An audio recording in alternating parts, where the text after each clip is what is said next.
नमस्कार। कभी कभी ऐसा होता है कि हम ईश्वर में अपनी आस्था छोड़ देते हैं, जो कि हमें कभी करना नहीं चाहिए। इसी को लेकर आज मैं एक छोटी सी कहानी लेकर आई हूँ, गोरैया की आस्था। कुरुक्षेत्र का मैदान युद्ध के लिए तैयार हो रहा था। बड़े बड़े हाथी बुलाए गए थे जो वहाँ पर लगे हुए पेड़ों को तोड़ने में काम कर रहे थे। कई हाथियों ने बड़े बड़े वृक्षों को ठोकर मार मार के तोड़ दिया था। ऐसे ही एक विशाल वृक्ष को जैसे ही एक हाथी ने ठोकर मारी, उस पर लगा एक गोरैया का घोंसला, जिसमें उसने अभी अभी बच्चे दिए थे। वो पूरा का पूरा घोंसला जमीन पर आकर गिर गया। पर ताज्जुब की बात थी, किसी को भी कोई चोट नहीं लगी, सारे बच्चे सुरक्षित थे। गोरैया परेशान होकर इधर उधर देखने लगी। उसने दूर नजर दौड़ाई तो देखा कि दूर कृष्ण अपने रथ में सवार अर्जुन के साथ वहां पर खड़े हुए थे, जो कि वहां पर उधर का मुआयना करने आए थे, देखने के लिए कि वो युद्ध भूमि अच्छे से तैयार हो पा रही है कि नहीं। गोरैया ने तुरंत अपने पंख फड़फड़ाए और कृष्ण की तरफ पहुंची उनसे बात करने के लिए। कृष्ण को देखते ही बोली, आप मेरे प्रभु हैं कृष्ण, मेरे परिवार की रक्षा करिए। कृष्ण बोले, हाँ सुन रहा हूं, लेकिन मैं इसमें कुछ नहीं कर सकता।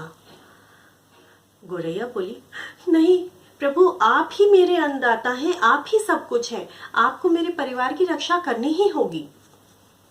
कृष्ण ने शांत स्वर में कहा, ये तो सब समय पर नियत है, मैं इसमें कुछ नहीं कर सकता हूँ। जो होगा वो समय पर होगा, सब समय पर छोड़ दो। पर चिरैया हार मानने वालों में से नहीं थी। बोली, मैंने तो आपको आप पर अपना पूरा जीवन अर्पण कर दिया है, जो है आप ही मेरे सब कुछ हैं। मुझे नहीं पता मेरा जीवन और मेरे बच्चों का जीवन बचाना है या नहीं बचाना है, अब आप पर ही निर्भर है, और समय का काल चक्र के बारे में मैं कुछ नहीं जानती। कृष्ण मुस्कुराए। कृष्ण ने कहा कि अच्छा ऐसा करो, तुम 3 हफ्ते का राशन का इंतजार करो और अपने घोंसले की ओर चल दो। चिरैया ने कहा, जैसी प्रभु की इच्छा, और वह पंख फड़फड़ाती हुई वापस अपने घोंसले की तरफ आने लगी। इधर अर्जुन बहुत देर से देख तो रहा था, एक चिरैया कृष्ण के चारों तरफ मंडरा रही थी। उसने बहुत कोशिश भी करी थी उसे उड़ाने की, पर वो उड़ी नहीं। लेकिन थोड़ी देर बाद स्वयं ही उड़कर वो अपने घोंसले की तरफ चली गई। खैर, चिरैया ने वही किया जो कृष्ण ने कहा था। उसको उस पर पूरी आस्था जो थी।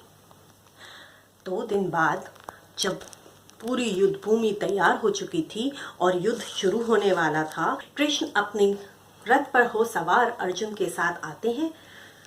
तो वो पहले पूरा मुआयना करते हैं और फिर अर्जुन से कहते हैं, पार्थ जरा अपना धनुष बाण तो देना। अर्जुन आश्चर्यचकित हो जाता है, क्योंकि कृष्ण ने तो मना किया था कि वो युद्ध में अपना धनुष नहीं उठाएंगे, कोई भी चीज नहीं उठाएंगे, फिर वो कैसे उनसे अपना धनुष मांग रहे हैं। बट फिर भी जैसा भी कृष्ण ने कहा कि प्रभु मुझे बताइए, मैं कर सकता हूँ, क्या करना है। कृष्ण ने मुस्कुराते हुए कहा, कुछ नहीं, और उससे धनुष पाड़ ले अपना निशाना साधा और छोड़ दिया एक तीर। दूर खड़े एक हाथी की तरफ निशाना साधा था, लेकिन उस हाथी को कुछ नहीं हुआ, सिर्फ उसके गले में बंधी घंटी टूटकर दूर जाकर गिर गई। पास खड़ा अर्जुन मंद ही मंद मुस्कुराया और कृष्ण की छूटे हुए तीर के बारे में सोचकर अपने ऊपर अहंकार करने लगा। लेकिन फिर भी कृष्ण से पूछा, ये क्या किया आपने? आप मुझे बोल देते, मैं कर देता हूँ, लेकिन आपने उस हाथी को मारा क्यों? क्यों उसकी तरफ आपने अपना तीर किया? कृष्ण बोले, अरे कुछ नहीं, इसी हाथी ने इस वृक्ष को तोड़ा था, जिस वृक्ष के ऊपर इस गोरैया का घोंसला था। अर्जुन ने पूछा, किस गोरैया का घोंसला था? कृष्ण मुस्कुराए, खैर छोड़ो, चलो युद्ध का बिगुल बजाओ। अर्जुन ने कहा जो आज्ञा, और युद्ध का बिगुल बजा। और जानते हैं 18 दिन तक वहां पर एक घमासान युद्ध हुआ। कुरुक्षेत्र की युद्ध भूमि खून से लथपथ, लाशों के ढेर से भर गई।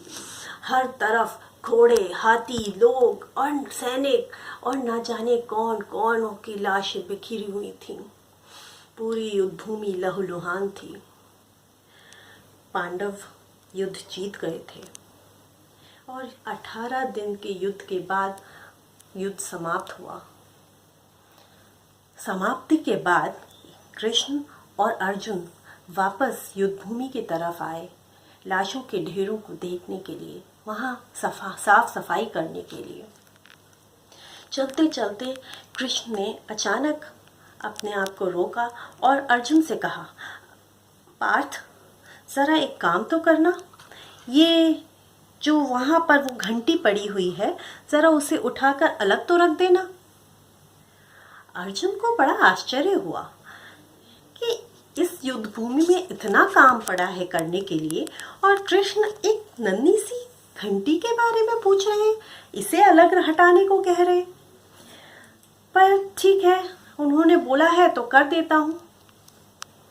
तो कृष्ण ने कहा, हाँ हाँ यही घंटी हटानी है, सोच क्या रहे हो, इसे हटाओ, ये वही घंटी है जो कि मैंने उस दिन जब तीर मारा था और हाथी के गले से टूटकर जो गिरी थी, ये वही वाली घंटी है, हटाकर जरा सामने तो रख दो।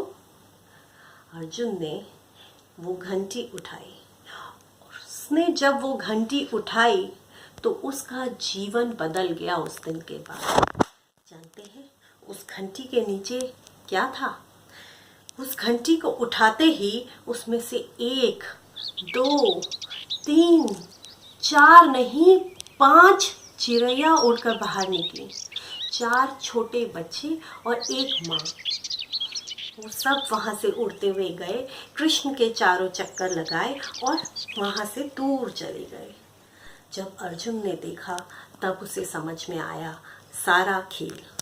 वह जानता था कि कृष्ण सच में प्रभु है, भगवान है, विष्णु है, जो कि वो ये बात भूल गया था। अपने अहंकार में अपने आप को बड़ा समझ रहा था, लेकिन आज उसको ये बात समझ में आ गई। उसने कृष्ण की तरफ हाथ जोड़े और कहा, माफ़ करना प्रभु, मैं आपकी महानता भूल गया था। मैं भूल गया था कि आप सच में क्या हैं। आपको मनुष्य रूप में देखकर मैं भ्रम में पड़ गया था प्रभु, मुझे माफ़ करें। तो ऐसा ही होता है, हम कभी कभी अपनी परेशानियों में इतने उलझ जाते हैं कि हम उसकी आस्था करना भूल जाते हैं, उसकी वजूद के बारे में भूल जाते हैं, जो कि हमें नहीं करना चाहिए। उस पर हमेशा विश्वास रखिए, आस्था रखिए, सारे कार्य सब अपने समय पर अच्छे से अच्छे होंगे। नमस्कार। और यदि आपको मेरी ये कहानी पसंद आई है तो आप ज़रूर लाइक करें, शेयर करें, कमेंट करें और चाहे तो मेरे इस चैनल को सब्सक्राइब भी करें, जिससे कि आप आगे आने वाली कहानियों के बारे में जान सकें। शुक्रिया।